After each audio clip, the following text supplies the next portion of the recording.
तो आजकल जो स्कूली शिक्षा है स्कूलों में, वो शिक्षा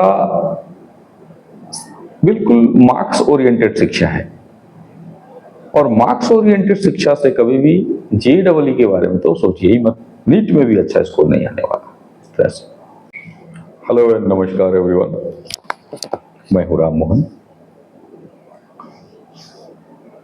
आज हम शिक्षा से संबंधित कुछ बातें करेंगे। दोस्तों, एक चीज मैं आपको बताऊं कि एजुकेशन सिस्टम, जो आज का एजुकेशन सिस्टम है, जो ढांचा बना हुआ है स्कूलों में,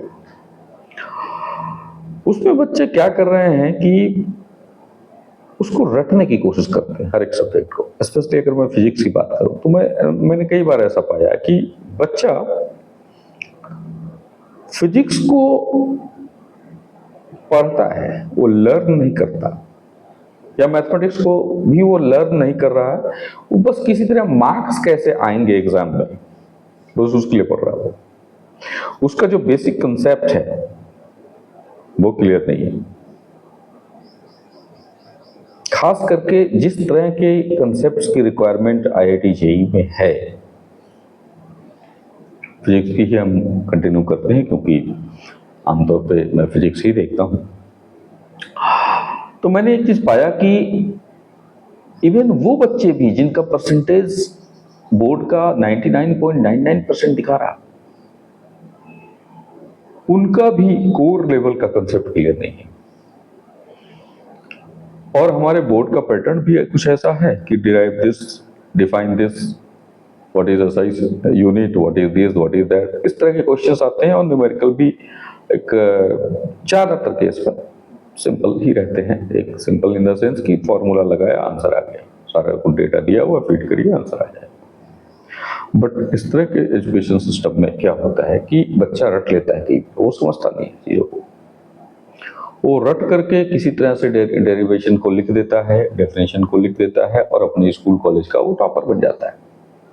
लेकिन वही टॉपर बच्चा जब आईआईटी जेईई के बारे में सोचता है, किसी अच्छे कोच के पास जाता है, किसी अच्छे फैकल्टी के पास जाता है, तो समझ में आता है फैकल्टी को कि इस बच्चे का तो नॉलेज जीरो है।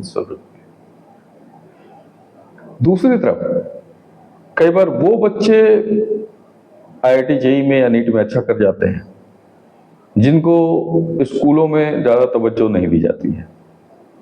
सो कॉल्ड बैक बेंचर हैं या एवरेज है पढ़ने में, उनका मार्कशीट बहुत अच्छा नहीं है, बट उनका आईक्यू लेवल, उनका अंडरस्टैंडिंग बहुत अच्छा है।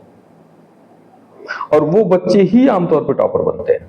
आईआईटी नीट की टॉपर का लिस्ट आप उठाकर देखिएगा कि जो अपने स्टेट का टॉपर होता है बोर्ड में ना, आमतौर पे उसका सिलेक्शन ही नहीं होता कई बार, या होता भी है तो बहुत बेकार रंग से होता है।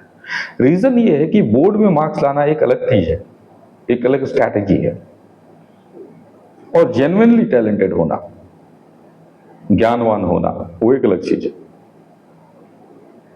और आईआईटी में खास करके सिलेक्शन उसी का होगा जिसका कंसेप्ट बिल्कुल क्लियर हो, बेस लेवल से लेकर डेप्थ लेवल तक, बिल्कुल एकदम से कोर लेवल तक क्लियर होगा, उसी का सिलेक्शन हो।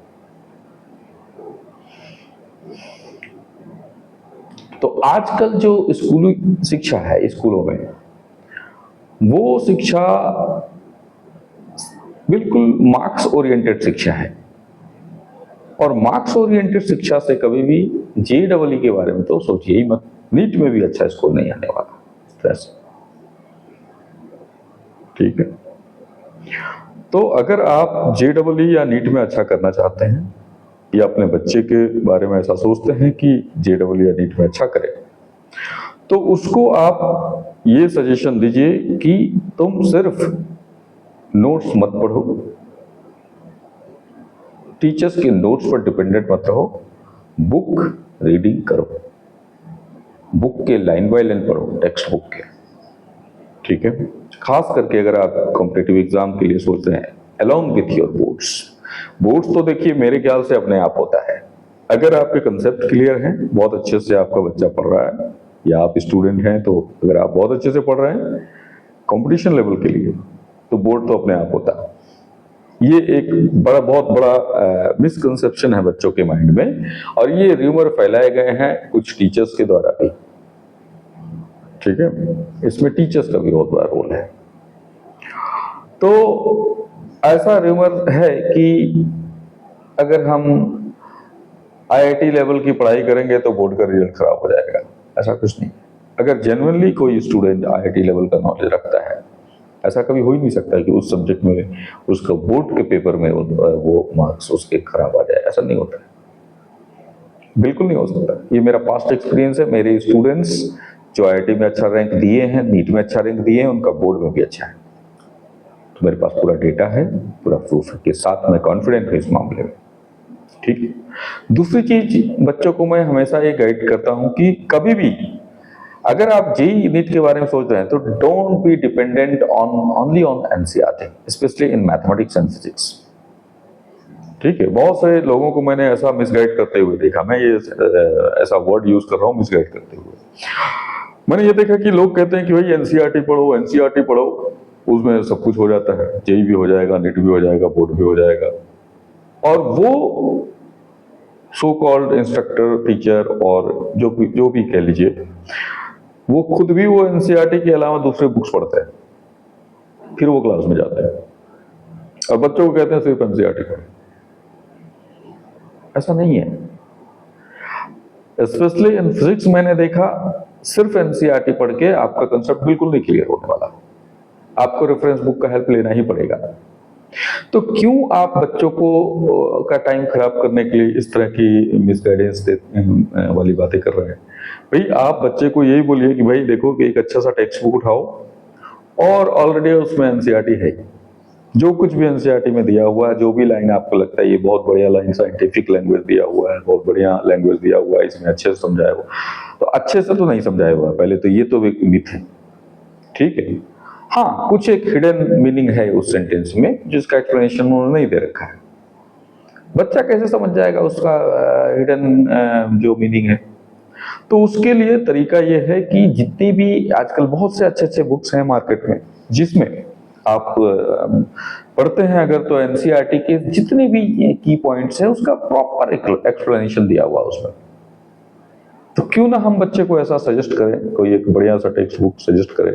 या मुझे तो हमारे जमाने में तो कभी टीचर एनसीईआरटी कभी नहीं बोला पढ़ने के लिए, हमारे जो टीचर्स हैं, और वो ब्रांड टीचर रहे हैं हमारे।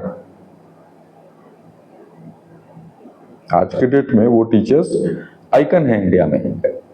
और हमारे आनंद सर जो मैथमेटिक्स के प्रोफेसर हैं, सुपर 30 वाले, उनको तो सभी लोग जानते हैं, इंटरनेशनल आइकन है। इवन आनंद सर ने भी कभी ये नहीं कहा कि आप एनसीईआरटी से मैथमेटिक्स लगाओ। मेरे खुद के जेईई में बहुत अच्छे मार्क्स थे मैथमेटिक्स में, स्पेशली जेईई स्क्रीनिंग टेस्ट उस समय हुआ करता था, स्क्रीनिंग और मेंस, मैं स्क्रीनिंग की बात कर रहा हूँ। तो कभी आनंद सर ने ऐसा नहीं कहा कि एनसीईआरटी लगा लो, उसके बाद तुम कोई हाई लेवल का बुक्स लगाना। वो क्या लगवाते थे, आईए मेरॉन की बुक्स आती है कैलकुलस की, वो लगवाते थे। वो जीडी बर्मन की आती है, बर्मन की एक बुक आती है, थॉमस एंड फिन्नी की बुक आती है। हमेशा वो इंटरनेशनल बुक्स के क्वेश्चंस लगाने के लिए कहते थे, उसके कंसेप्ट पढ़ने के लिए बोलते थे वो। और रही फिजिक्स की बात, तो फिजिक्स में भी हम लोग मैक्सिमम बुक्स जो है फॉरेन ऑथर्स के ही पढ़ा करते थे। और आज भी मैं अपने स्टूडेंट्स को हमेशा सजेस्ट करता हूं कि आप हमेशा एक अच्छी बुक्स को प्रेफर करिए। ठीक है, चाहे कोई भी सब्जेक्ट हो। कुछ बुक्स, इंडियन बुक्स भी बहुत अच्छे हैं, और इंडियन बुक्स में भी अगर आप पढ़ना चाहें तो एनसीईआरटी छोड़ के बहुत सारे हैं। एस.एल. अरोरा है, आपके एच.सी. वर्मा है फिजिक्स में। तो ये सब बुक्स पढ़िए, आपके कॉन्सेप्ट क्लियर होंगे। फॉरेन ऑथर्स में बहुत सारी बुक्स हैं, एक बुक नहीं, बहुत सारी बुक्स हैं फिजिक्स में, तो उसको पढ़िए। तो कहीं न कहीं हमारा एजुकेशन सिस्टम मार्क्स ओरिएंटेड है, खासकर स्कूलों में। यही वजह है कि कोचिंग इंडस्ट्री इतना फल फूल रही है। अदरवाइज जो सिलेबस है हमारा +2 लेवल का, उसको अगर बच्चा अच्छे से समझ जाए तो किसी इंस्टीट्यूट, कोचिंग इंस्टीट्यूट की जरूरत ही नहीं उसको। लेकिन उस अच्छे से समझने के लिए NCERT is not sufficient book. उसके लिए जो सो कॉल्ड हमारे ओल्ड टीचर हुआ करते थे, जैसा वो बताते थे, वो बिल्कुल परफेक्ट तरीका था। तो मैं सारे अभिभावक और स्टूडेंट्स, छात्र छात्राओं से अपील करता हूं कि आप प्लीज इन चीजों को समझें।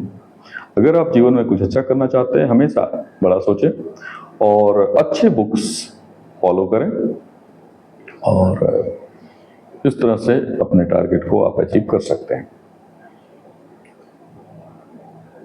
ठीक है, चलिए आज के लिए इतना काफी है। नेक्स्ट सेशन में फिर मिलते हैं। अपना ख्याल रखिए। बाय।